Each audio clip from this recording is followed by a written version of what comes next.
Greetings, good people. So I contemplated making a video at all. There's so much going on. You know, I'm thinking of the West Coast burning and the East Coast freezing. And it's just a weird place to be in. It's a weird place to figure out how you can show up to support. But I'm sure that the devastation that these people are experiencing are beyond anything that is weird to me. That's beyond that feeling for me. And so it brings me back to thinking about Hurricane Katrina when all these people lost their homes. I had a lot of family. We had like 20 something people come live with us in a 4-bedroom house. It was 8 of us. And this happened for maybe 6 months to a year, but they had no homes to go back to. They had to rebuild. And so I'm thinking of that type of devastation, that type of uprooting, especially for children, and how traumatic that could be. And it just makes me figure out like what ways can I support. And I think that the way that most of us can support is to start walking the paths that we are being called to. And I say that because, you know, I think about all these different things people talk about how you elevate universal energy or collective energy is for you to step into your power. When you feel powerless, that is the time for you to step into your power. And so that's part of the healing work. That is why we go on these healing journeys. That is why we go on these spiritual journeys, because we are being called to something. We are being awakened to something. And I find it to be in a weird place, teetering this line of the conditioning, the experience of the world as I've been shown it, or society has presented it to me, and it's coming into the realities of the world, the realities of people suffering somewhere all the time. And, you know, it could bring you a sense of hopeless, but knowing that there is something inside of you that was created to be here for such a time as this, for now, knowing that that has to come up and that has to come out and that has to be highlighted so that you can be, even if it's just like, if you think of an image and you've got this great, beautiful painting and there's all these little tiny things that have happened to create this painting. Like, you are a piece of a larger painting and you have to show up in your light to help the whole picture light up. And so when I think about healing in the world, we have to do our healing. We have to do our part. We have to show up in our purpose to contribute to the larger progression, the healing of the world. I think about, you know, even Mother Nature and all this global warming and all these things we do. Even going on my spiritual journey has given me more awareness into how the earth is alive and how I'm contributing to the death. And so, yeah, I think that's the call, is to what is calling you to show up, to do, to be, to experience, in order to elevate the experience that we're all having, because people are suffering and people will always be suffering, which means there's always ways to contribute healing to the spaces that are suffering. And I think we always think it has to be this drastic thing that you have to do or start. But I think a lot of it is just who you are. Like, who are you going to show up as? Who are you going to be?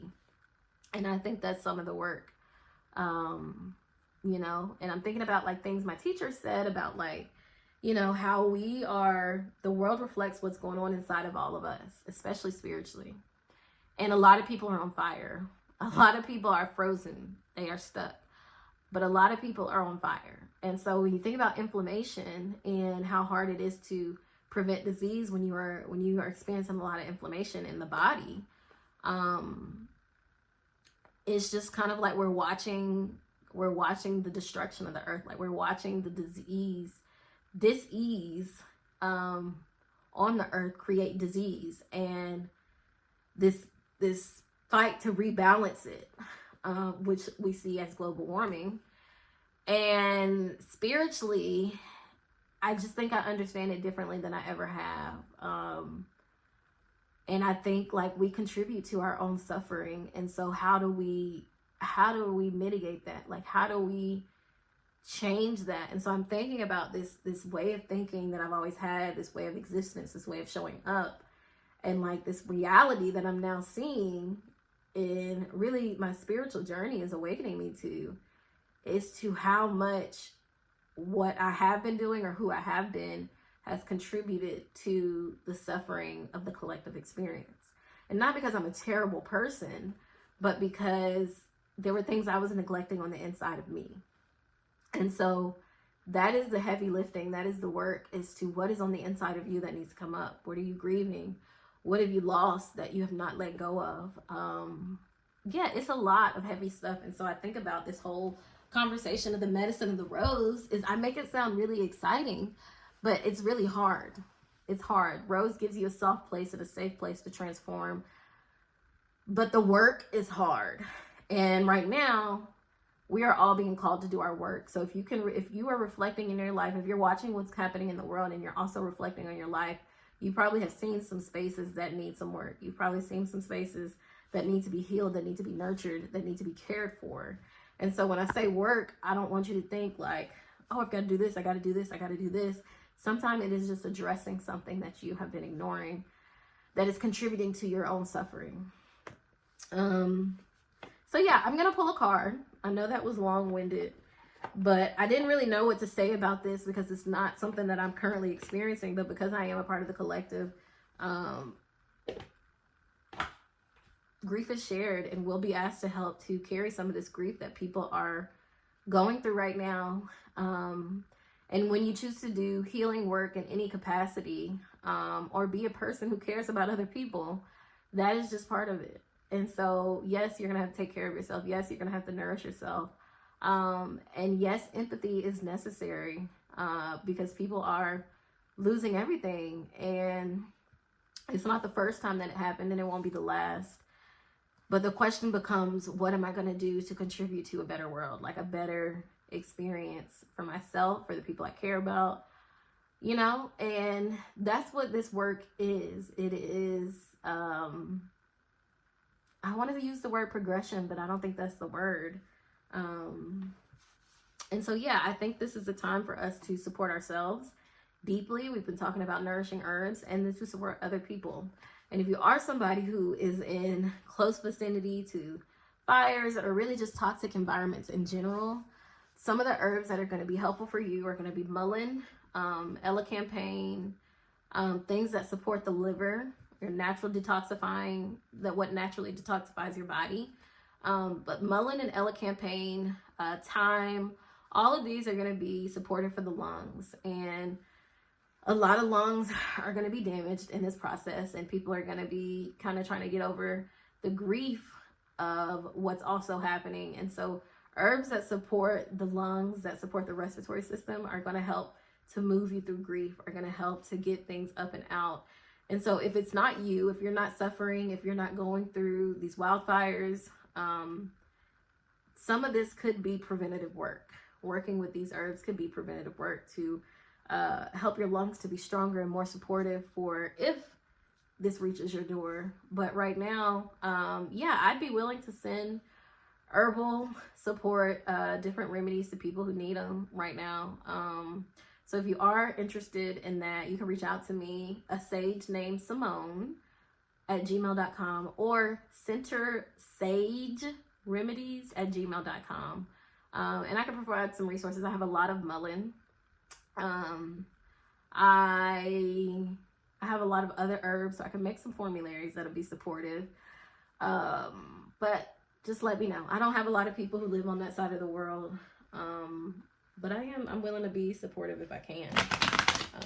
So yeah, I don't know. I want to stay out of this conversation because I'm like, you're not going through it. You don't understand it. But I don't know. I just was pulled to say something.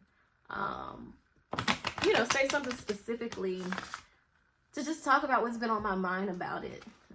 What scares me about it is these two different realities that people are experiencing and still don't have the resources they need to come back from that. And so I think that's when we get called into the work. That is the time where we as people, especially empathetic people, are called to the work. And so don't be surprised if you get a call, you get something knocks on your door, new opportunities come where it's asking you to show up on a different level and to be supportive in a different way.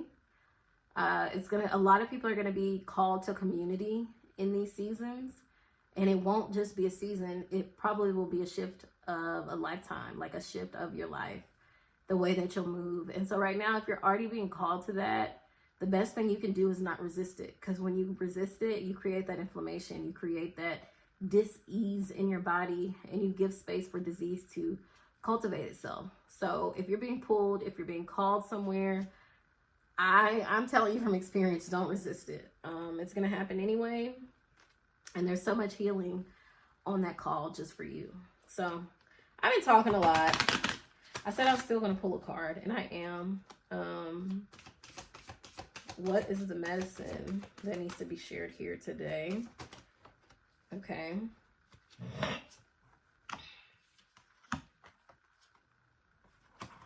Okay.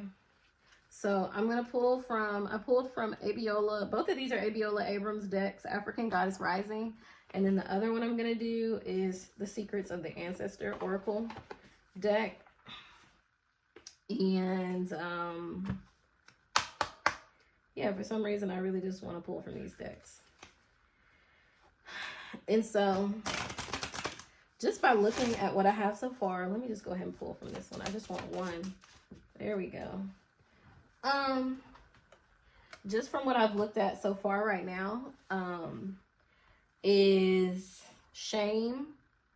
So this card is about shame, which has been a big one in a lot of the work that I'm doing, is kind of reframing shame, or kind of getting rid of shame altogether from my way of thinking, my way of believing. And that's kind of what I was talking about, like this reality where I'm straddling straddling the line of two realities, like this experience that I've always known, the way I saw the world, and then the reality of that experience, like now that my eyes are opened in a different way. And a lot of it is centered around this idea of shame and who we are, how we should be, how we should believe. A lot of times we've been shamed into it. And so when you remove shame, who are you?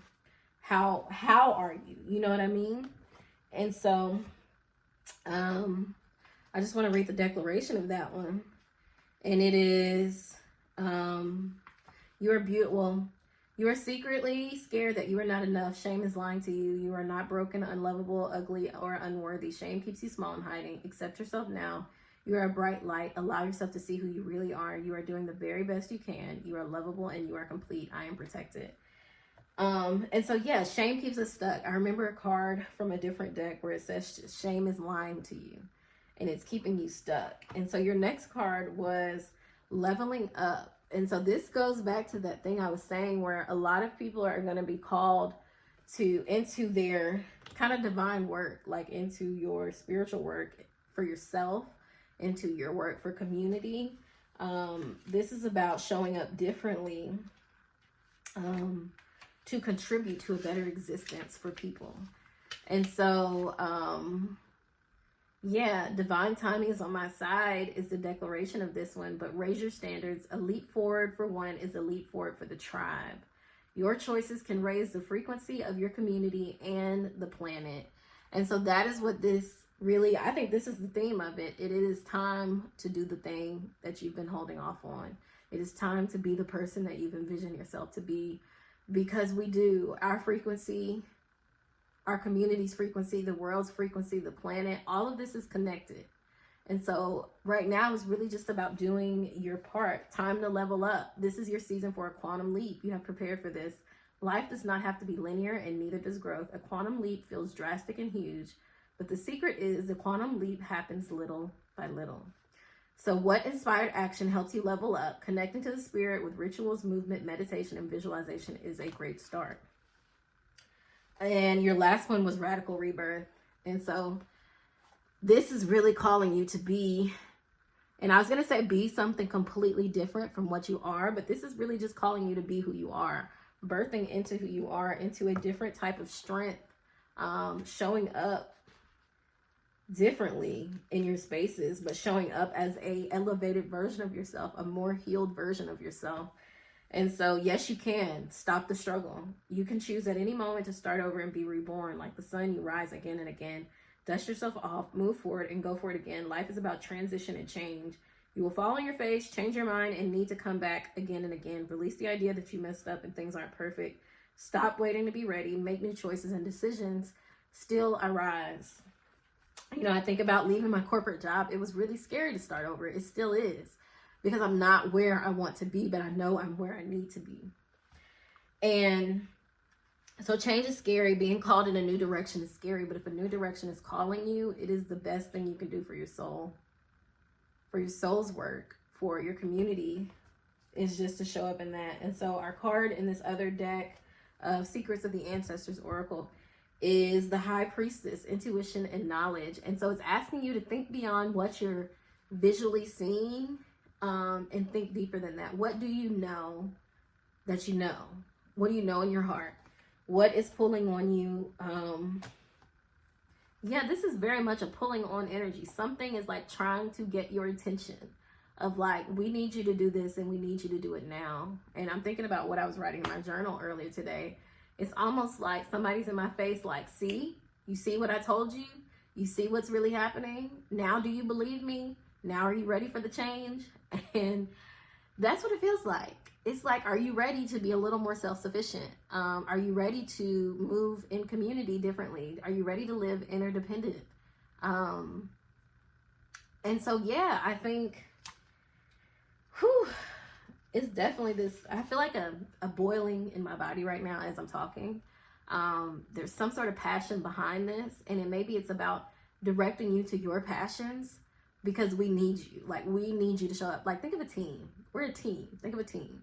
And if, you know, I used to play sports. I played basketball, volleyball, If the person who's playing a particular position is not showing up to their optimum level, if they're not showing up for the role that they were created to, the role that they have on the team, the thing that you were created to be, how the whole team suffers because of that. And when the whole team suffers, they too suffer. And so it is asking you, it's time to step into that. What do you already know? That's the question that keeps coming in my head, is what do you already know? And so the declaration for this is, my intuition is a direct channel to the divine spirit. So God is already speaking to you. Honor your sensitivity. Be honest with yourself and others. Allow your intuition to guide you on a journey of self-discovery and spiritual growth. Unlock profound insights along the way. What do you already know? I think I'm going to stop it with that. What do you already know? Where do you already know you should be? What you should be doing? And it may not be a specific thing. It may be, I need to focus more on the health of my body internally. I need to focus more on drinking more water. I need to focus more on how I'm taking care of my dogs. I need to focus more on how I'm spending time with my family. Whatever is calling you right now, this is not the time to ignore it. And so, yeah, to be present with yourself. Be gentle. I know I have a lot of energy coming up in this thing, but be gentle with yourself. But I think that is like the angst of the energy that's kind of inside, that's sitting there, that's just like, it needs a place to go. And it's going to move based on how you move. And so I think there's a need to do it gently, and to do it with care and strategy. Because, you know, I remember saying, like, I feel like I'm about to burst. And that was probably the beginning of a new spiritual awakening for me, to move me into a position that I was called to do, that I was called to be in, a more aligned path. And I know it doesn't feel like it. I know it feels like it's just about you and no one else will reap the benefits of you choosing you to go on this path of acknowledging these deeper things that need to be dealt with. But everything around you will be affected by you choosing to become a more healed version of yourself, to experience yourself differently. And so I hope this year you get to experience yourself differently. I hope we get to experience the world differently. And I hope that we get to recover differently from all the suffering that's happening across the world. I hope that things change. So that's all I have today.